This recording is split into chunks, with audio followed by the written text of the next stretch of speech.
ನಮಸ್ಕಾರ ಎಲ್ಲರಿಗೂ. ಹಿರೇಮಗಳೂರು ಸಿಸ್ಟರ್ಸ್ ಚಾನೆಲ್ಗೆ ಸ್ವಾಗತ. ಈ ವರ್ಷದ ಗುರುಪೂರ್ಣಿಮೆಯ ಸಂದರ್ಭದಲ್ಲಿ ನಮ್ಮ ಮೇಡಮ್ ಡಾಕ್ಟರ್ ಅನುಪಮಾ ಸುಂದರೇಶ್ ರವರು ತಮ್ಮ ಜೀವನದಲ್ಲಿ ಗುರುಗಳ ಪಾತ್ರದ ಬಗ್ಗೆ ನಮ್ಮೊಂದಿಗೆ ಹಂಚಿಕೊಂಡಿದ್ದಾರೆ. ಇದು 4 ಚಿಕ್ಕ ವಿಡಿಯೋಗಳ ಒಂದು ಸರಣಿ.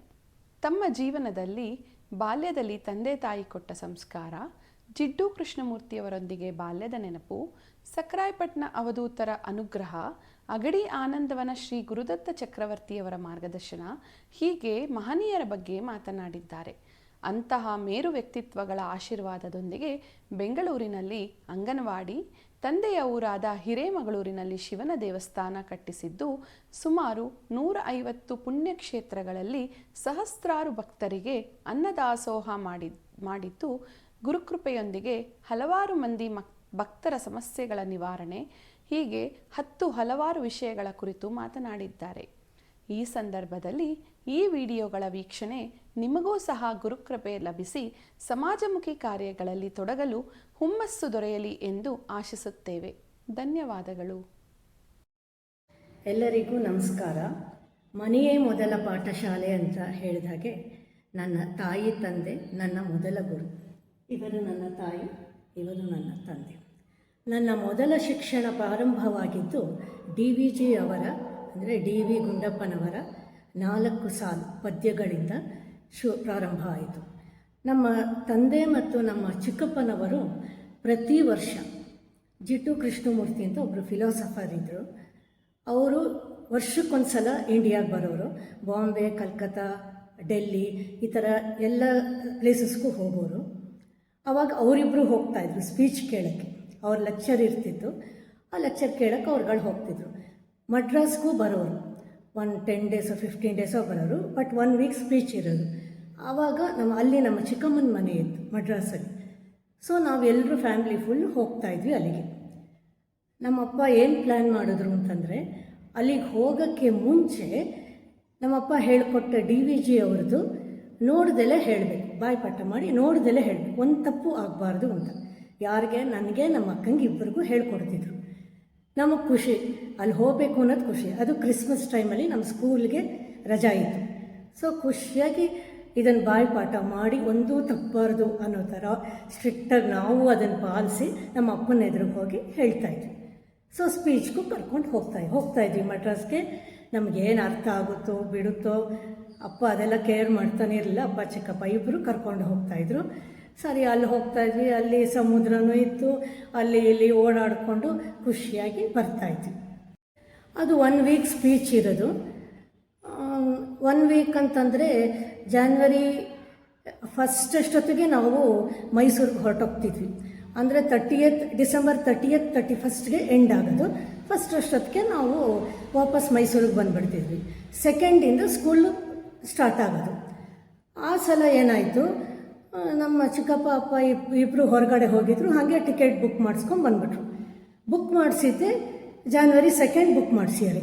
ನನಗೆ ನಮ್ಮ ಅಕ್ಕಂಗೆ ಇಬ್ರಿಗೂ ಬೇಜಾರು. ಅಯ್ಯೋ ಅಟೆಂಡೆನ್ಸ್ ಹೊರಟೋಗುತ್ತೆ, ಒಂದು ದಿನಕ್ಕೆ ಅಟೆಂಡೆನ್ಸ್ ಹೊರಟೋಗುತ್ತೆ ಅಂತ ತುಂಬ ಬೇಜಾರು ಮಾಡ್ಕೊಂಡ್ವಿ. ಅಳಕ್ಕೂ ಶುರು ಮಾಡಿದ್ವಿ.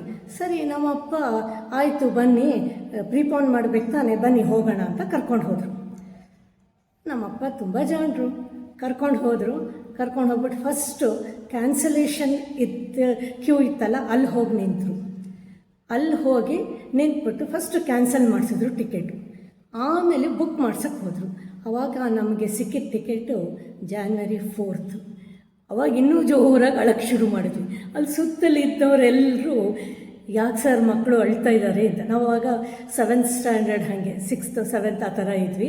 ಯಾಕೆ ಮಕ್ಕಳು ಅಳ್ತಾ ಇದ್ದಾರೆ ಅಂತಂದಾಗ ನಮ್ಮ ಅಪ್ಪನ ಅಪ್ಪಟ್ಟಿಲ್ಲ, ಸಮಾಧಾನ ಆಗುತ್ತೆ, ಮಾಡ್ತೀನಿ ಸಮಾಧಾನ ಅಂತ ಅಂದರು. ಸರಿ, ಆಮೇಲೆ ನಮ್ಮಿಬ್ಬರು ನೋಡ್ಬಿಟ್ಟು ನಪ್ಪಿಟ್ಟು, ಅಲ್ಲಮ್ಮ ಜೀವನ ಅಂದರೆ ಏನು ಅಂದ್ಕೊಂಡ್ರಿ, ಸುಮ್ಮನೆ ಈ ಕಣ್ಣೀರನ್ನ ವೇಸ್ಟ್ ಮಾಡ್ತಿದ್ದೀರಾ, ಬನ್ನಿ ಹೊರಗಡೆ ತೋರಿಸ್ತೀನಿ ಜೀವನ ಅಂದರೆ, ಸುಮ್ಮನೆ ಅಳ್ತಿರಲ್ಲ ಅಂದ್ಬಿಟ್ಟು ಕರ್ಕೊಂಡು ಹೋದರು. ಅಲ್ಲಿ ಹೊರಗಡೆ ಸ್ಟೇಷನ್ ಹೊರಗಡೆ ಗಂಡ ಹೆಂಡತಿ 4 ಮಕ್ಕಳು ಬೇಡ್ತಾಯಿದ್ರು. ಆ ಮಕ್ಕಳು ಹಸುವಿನಿಂದ ಅಳ್ತಾಯಿತ್ತು. ತೋರಿಸಿದ್ರು, ಅದು ಹಸುವಾಗ್ತಾಯಿದೆ, ನೇಚರ್ ಅದು ಹಸುವಾಗ್ತಾಯಿದೆ, ಊಟ ಸಿಗ್ತಾ ಇಲ್ಲ, ಅದಕ್ಕೆ ಅಳ್ತಾ ಇದ್ದಾರೆ.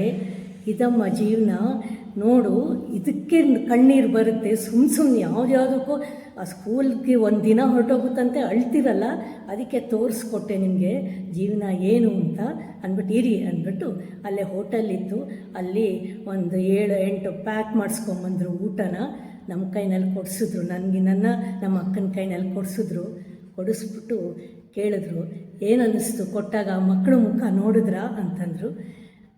ನಮಗೂ ಗೊತ್ತಾಯಿತು ಇದು ಜೀವನ, ಇನ್ನೊಬ್ಬರು ಕಣ್ಣೀರು ಒರೆಸ್ಬೇಕು, ಗೊತ್ತಾಯ್ತಾ, ಸುಮ್ಮನೆ ನಿಮ್ಮ ಕಣ್ಣೀರನ್ನ ವೇಸ್ಟ್ ಮಾಡೋದಲ್ಲ ಅಂತ ಹೇಳ್ತಾಯಿದ್ರು.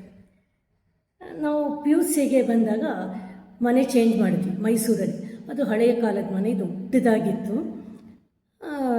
4 ಸೈಡ್ಸ್ ರೋಡ್, ಅದು ಫುಲ್ಲು ಐಲ್ಯಾಂಡ್ ಹೌಸ್ ಅಂತ ಕರಿತಿದ್ರು. ಅಲ್ಲಿ ಮನೆ ಮುಂದೆ ಜಗ್ಲಿ ಇತ್ತು, ಅವಾಗೆಲ್ಲ ಹಿಂದಿನ ಕಾಲದಲ್ಲಿ ಇತ್ತಲ್ಲ ಕೂತ್ಕೊಳ್ಳೋಕೆ ಹಿಂಗೆ. ಆಮೇಲೆ ಫುಲ್ ಮರಗಳಿತ್ತು ಮುಂದೆ ಎಲ್ಲ. ಹಾಗೆ ನಮ್ಮ ಮನೆ ಅಪ್ಪಲಿತ್ತು. ಸೊ ಎಷ್ಟೋ ಜನ ಕಷ್ಟಪಟ್ಕೊಂಡು ಸೈಕಲ್ ನೋಡ್ಕೊಂಡು ತಳ್ಕೊಂಡು ಬರೋರು, ಮತ್ತು ಎಷ್ಟೋ ಜನ ಅಡ್ರೆಸ್ ಕೇಳ್ಕೊಂಡು ಬರೋರು, ಅಡ್ರೆಸ್ ಹುಡ್ಕೊಂಡು ಬರೋರು, ಇನ್ನು ಎಷ್ಟೋ ಜನ ಏಜ್ ಆದವರು ಕಷ್ಟಪಟ್ಕೊಂಡು ಹತ್ಕೊಂಡು ಬರೋರು. ಅಷ್ಟು ಅಪ್ಪಿತ್ತು ಅಲ್ಲಿ. ಸೊ ನಮ್ಮಪ್ಪ ನನಗೆ ಹೇಳೋರು, ನೋಡು ನಮ್ಮ ಅಮ್ಮನೂ ಇದ್ದರು ಆವಾಗ, ಹೋಗಿ ಹೇಳು, ನಾನು ಯಾರು ಸುಸ್ತು ಪಡ್ತಾ ಇರ್ತಾರೋ ಅವ್ರನ್ನ ನೋಡ್ತೀನಿ, ಸೈಕಲ್ ತುಳಿತಿರೋರು ಅಲ್ಲೆಲ್ಲೋ ನಿಲ್ಲಿಸ್ಬಿಟ್ಟು ಜಗ್ಲಿ ಮೇಲೆ ಕೂತ್ಕೋತಾರೆ, ನಾನು ನಿಧಾನಕ್ಕೆ ಹೋಗಿ ಮಾತಾಡಿಸ್ತೀನಿ, ನಾನು ಸಿಗ್ನಲ್ ಮಾಡ್ತೀನಿ, ಆವಾಗ ಪಾನ್ಕನೋ ಮಜ್ಜಿಗೆನೋ ತೊಗೊಂಡು ಬಾ, ರೆಡಿ ಮಾಡಿ ಇಟ್ಕೊಂಡಿರು, ನಿಮ್ಮ ಅಜ್ಜಿಗೆ ಹೇಳಿಬಿಟ್ಟು ಪಾನ್ಕ ಅಥವಾ ಮಜ್ಜಿಗೆ ತೊಗೊಂಡು ಬಾ, ಕೊಡೋಣ ಅಂತ ಹೇಳ್ತಾರೆ. ತುಂಬ ಬಿಸಿಲು, 1-2 ಗಂಟೆ 3 ಗಂಟೆ ಹಾಗೆ. ಸೊ ಸೈಕಲ್ ತುಳ್ಕೊಂಡು ಬರೋರಿಗೆ ಅಲ್ಲಿ ಕೂತ್ಕೊಂಡಾಗ ಅಪ್ಪ ಏನೋ ಹೊರಗಡೆ ಹೋಗಿ ಮಾತಾಡ್ಬಿಟ್ಟು ನಿಧಾನಕ್ಕೆ ನನಗೆ ಹೇಳೋರು. ಸರಿ, ನಾ ಹೋಗಿ ಮಜ್ಜಿಗೆ ಪಾನಕ ಈ ಥರದ್ದು ಹೋಗಿ ಕೊಡ್ತಾಯಿದ್ದೆ. ಇದು ಒಂದಿನದಲ್ಲ, ದಿನ ಆಗ್ತಾನೇ ಇತ್ತು, ವರ್ಷವಿಡೀ ಇದು ಆಗ್ತಾಯಿತ್ತು. ನಮ್ಮ ಅಜ್ಜಿ ಹೋದ್ಮೇಲೆ ನಮ್ಮ ಅಮ್ಮನೂ ಕೋಆಪ್ರೇಟ್ ಮಾಡಿ ಏನೇ ನಮ್ಮಪ್ಪ ಹೇಳಿದ್ರು ಮಾಡಿ ಕೊಡ್ತಾಯಿದ್ರು. 1 ದಿನ 2 ದಿನ ಸರಿ, ಆಮೇಲೆ ಬೇಜಾರಾಗುತ್ತೆ, ಇಲ್ಲವೇ ಇಲ್ಲ, ನಮ್ಮಪ್ಪ ಮಾಡಲೇಬೇಕು ಅಂದರೆ ಮಾಡಲೇಬೇಕು. ಇದು ಜೀವನದ ಪಾಠ ಅಂತ ನನಗೆ ಅನಿಸ್ತಿತ್ತು. ಇದು ನೋಡಿ ನನಗೆ ನಿಜವಾಗ್ಲೂ ನಮ್ಮಪ್ಪನ ಬಗ್ಗೆ ಹೆಮ್ಮೆ ಅಂತ ಅನಿಸುತ್ತೆ. ಆಮೇಲೆ ನಾವು ಕಾಲೇಜಿಗೆ ಬಂದಮೇಲೆ, ಅದೇ ಸೆಕೆಂಡ್ PUC ಹಾಗೆ ಬಂದ ಮೇಲೆ ನಮ್ಮಪ್ಪ ಕರೆದ್ರು ನಮ್ಮಗಳನ್ನ. ಕರೆದ್ಬಿಟ್ಟು ಚಿಕ್ಕವರಿದ್ದಾಗ DVG ಅವ್ರದ್ದು ಬಾಯ್ಪಾಠ ಮಾಡಿ ಅಂತಂದೆ. ಯಾಕೆ ಹೇಳಿದೆ ಅಂದರೆ, ಅದು ನಿಮ್ಮ ಮನಸ್ಸಿಗೆ ಹೋಗಲಿ, ಅದು ಅಚ್ಚುಳಿಬೇಕು ಅನ್ನೋ ಥರ ಹೇಳಿದೆ.